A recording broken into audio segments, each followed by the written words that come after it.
Hello again. I'm Dr. David Murphy. I'm a physician. I'm a psychotherapist. I'm based in Leamington, Ontario, Canada. And I'm talking again to Bob Palmer, who's based in Halifax, Nova Scotia, Canada. Bob is a high performance coach who has had great success working with athletes in many different sports and has also now started helping first responders who are dealing with essentially the psychological consequences just doing their day-to-day job. First responders, by definition, are seeing some very difficult situations of people who are injured in one way or another, and that can be very distressing on an emotional level. It can have an impact on your view of the world. And so Bob is working with them, and I'm here today to discuss what he's doing and helping them, because Bob, you're not a clinician, are you? Absolutely not. No, and you're not a psychotherapist, a psychologist, a psychiatrist, No, and so you don't diagnose. I do not diagnose. I Definitely. do train.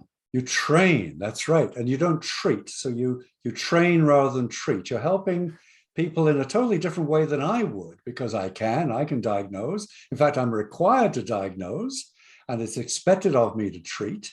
And you have found a method of helping first responders to get their lives back on track. And perhaps we could talk about that today. Tell us more about what you do from an educational point of view, you do. Well, I actually treat first responders like they're athletes or leaders. And I take them through a process by which they learn to reclaim the high ground, or reclaim their lives from whence they came. They've lost that over time, and so my job is to teach them the tools, the strategies with which to do that. So you're probably seeing first responders with the similar difficulties that I come across, and that is just having difficulty functioning their day-to-day lives, having difficulty performing what I would call the activities of daily living. What are some of the situations you've come across with your clients, Bob? Well, very often they get to a point where they really aren't functioning very well. They were in their basements. They can't get out of their basements. They're high anxiety. They've lost their job. They're often on long-term disability, and pretty much I'm their last hope in their mind. Mm-hmm. So where do you start? Well, the starting point for me, it doesn't matter if they're an athlete or a leader or someone who is struggling, as they usually are, and that is to give them kind of a benchmark of where they want to get to. Mm-hmm. And that benchmark is basically, how did you feel in the past? And quite often they were athletes, or they were athletic. They were highly successful. I mean, they're very intelligent, bright individuals who, succeeded beyond belief in their jobs. They have an ability, usually to master just about anything they're doing. And so the fact that they're incapacitated to some degree is a real puzzle to them. So they're high achievers, not only in their work life, but in their home day-to-day life. Absolutely. And that hits doubly hard. It's like, I mean, look what I've done in my life. Why am I in this particular state right now? It seems unbelievable to them and puzzling. And it's, they see their colleagues successfully overcoming, these types of issues that they're finding themselves in. And again, they're looking for solutions. They're looking for an understanding of where they're at, but also the strategies with which to bring themselves back to being a high performer again. Well, that's right. You make an interesting point there, because first responders are trained to find solutions to the crisis. I would imagine then they would find it difficult then to comprehend that they're not able to find their own solution to their own crisis. Exactly. And they're usually kind of, I guess maybe you could describe them as athletic, macho individuals. Mm-hmm. Who were brought up, they shouldn't be crying. Mm-hmm. They shouldn't be weak. Yeah. And yet they'll wake up in the middle of the night, they're in, you know, cold sweats and tears running down their face, and they're going, you know, what is this? Yeah. And for me, you know, it's like if they were an athlete coming to me with the same problem and nervousness before a game, Mm-hmm. I would walk them through a very similar process of how you reclaim, as I call it, that high ground. Or if I want to be more specific in a sports context, I call it the zone.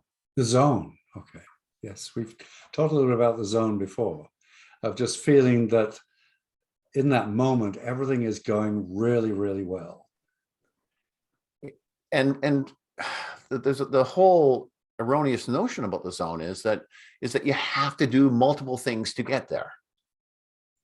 And, you know, like setting your goals or learning skills or building relationships with people in order to aspire to that. And that is hit and miss, and it's serendipitous. But, you know, in my own work and in my own program, it's the zone is something completely different. It's a skill unto itself.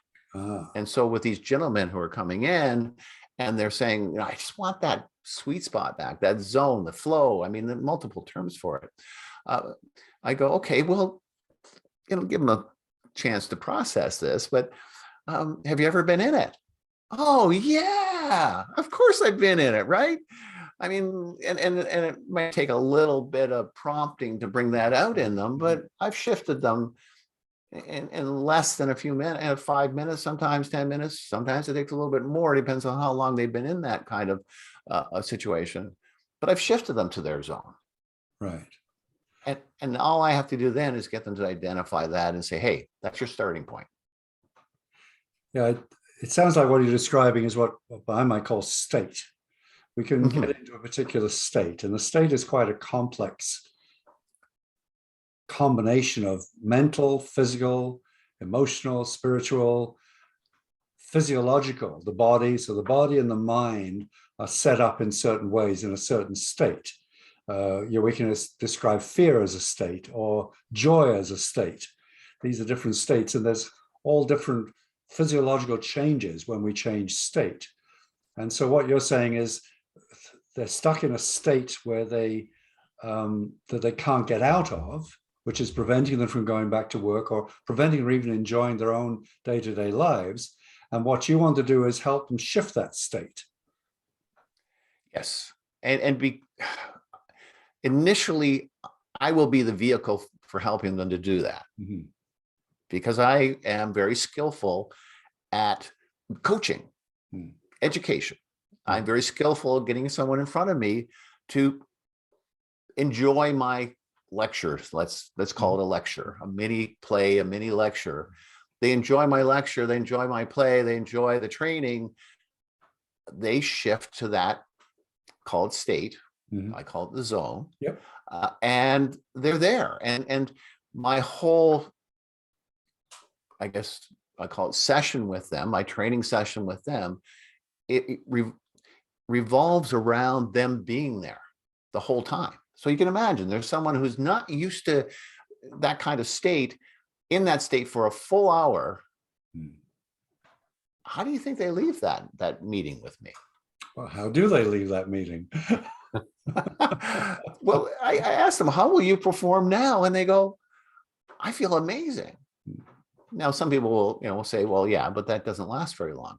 No, they'll go and they might last even 1 or 2 days if they're lucky.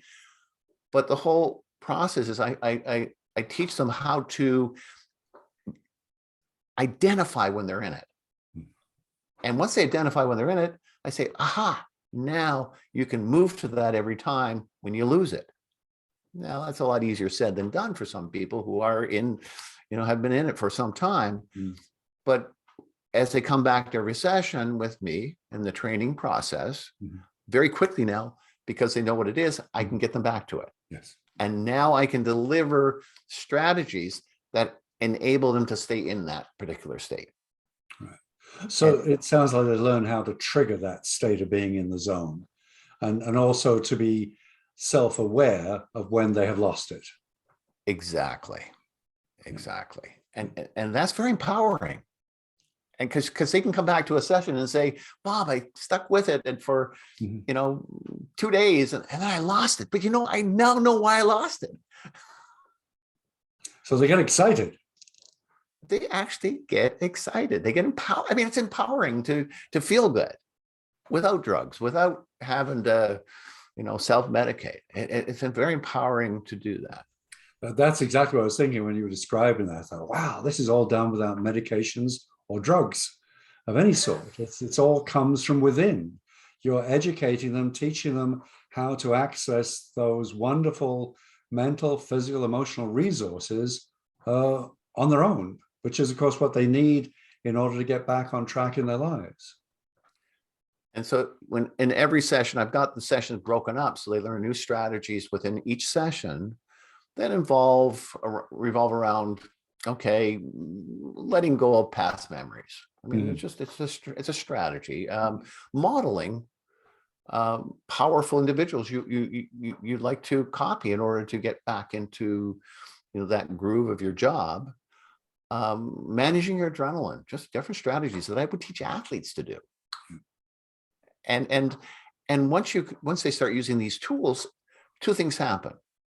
One, they get pretty competent at getting themselves back to that zone flow state, whatever you want to call it. But the other thing that happens, and it happens subconsciously, is those strategies start to work subconsciously. And so they start noticing that they be going along and something will trigger what would formerly have taken them down into the depths of despair, and they'll have a blip and go, Bob, and they'll tell me, Bob, I started to go into that bad place and I fixed it. So again, that they become self-aware, that they're aware of when they're going down one path, and then they can deliberately take them back on track to where they want to go. Creating new habits, basically, isn't it? Creating new habits, and especially, and I want to reinforce this, creating new subconscious habits. Yes. And once they start that subconscious process going, it becomes a system, it becomes cyclic and like a routine. And of course, in all of us, in our day-to-day lives and our work lives, we have routines, we have patterns. I think it's been said that our brain is constantly looking at ways of creating patterns and routines because it conserves energy. And so again, it seems when someone has been affected by their job in this way, they've created these new patterns that then take energy to break out of, but you're showing them how to do that. Now, and one of the things that I use in my program is basically education.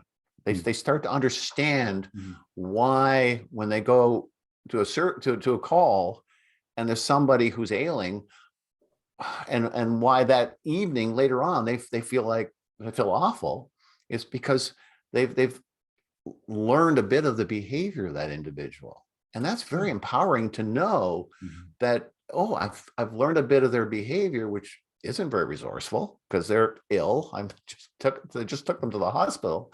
And then I've taken it on. What did Bob say about that? Oh yeah, I can try this strategy over here, try to diminish the effect of that.